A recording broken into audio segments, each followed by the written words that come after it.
The Midnight Gang by David Walliams and illustrated by Tony Ross. Hello again. Chapter 27. Fly. While waiting for all the results of Dr. Lupper's extremely long list of tests, Tom was under strict bed rest orders from Matron. The boy's temperature was so high he was forbidden to leave his bed under any circumstances. First, the doctors at Lord Funt had to work out what might be wrong with him. As for Luppers, the newly qualified doctor had been thrown into such a panic he had passed out.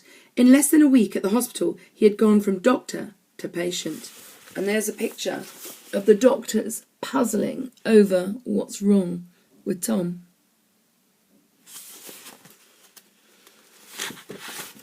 As soon as Tom was back in his bed, Sally turned to him and said, "So come on, Tom, tell me." "Tell you what?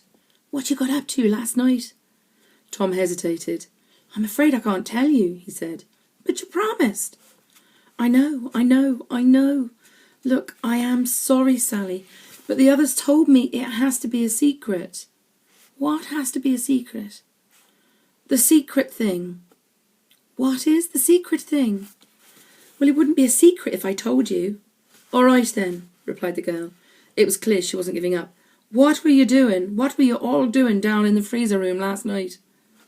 It became clear Amber had been earwigging as she joined in the conversation. "For goodness sake, Sally, the grown-ups are on to us. The principal at the hospital knows something is going on. So look, the less people who know, the better. If you know everything, you'll be in trouble too." "But I'd love to be in trouble. I hate being left here on my own while you lot go out and have all the fun." "It's better you don't know," replied Amber. "But I won't tell anyone," pleaded Sally. "I covered for you all last night, remember?" Yes, thank you for that," said Amber. "We may need for you to cover for us again tonight." "We are going out again tonight?" asked Tom. He couldn't believe they would risk it. "Yeah," cried George across from the children's ward as he tucked into some chocolates. "It's my turn tonight." "What are you going to do?" asked Tom. "Fly," replied George. "Oh, please no," said Robin.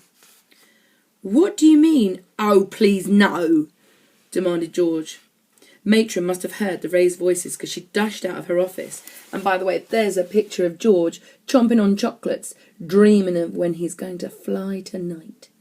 In his gorgeous pyjamas as well. "What's all this now?" demanded Matron. "Nothing, Matron," replied Amber. "Nothing at all." "Really? Nothing indeed. It seems I have a ward of nasty little liars. Now my shift is finishing soon. Nurse Meese will be here in a moment. She will be in charge of the children's ward until nightfall. Then I shall return.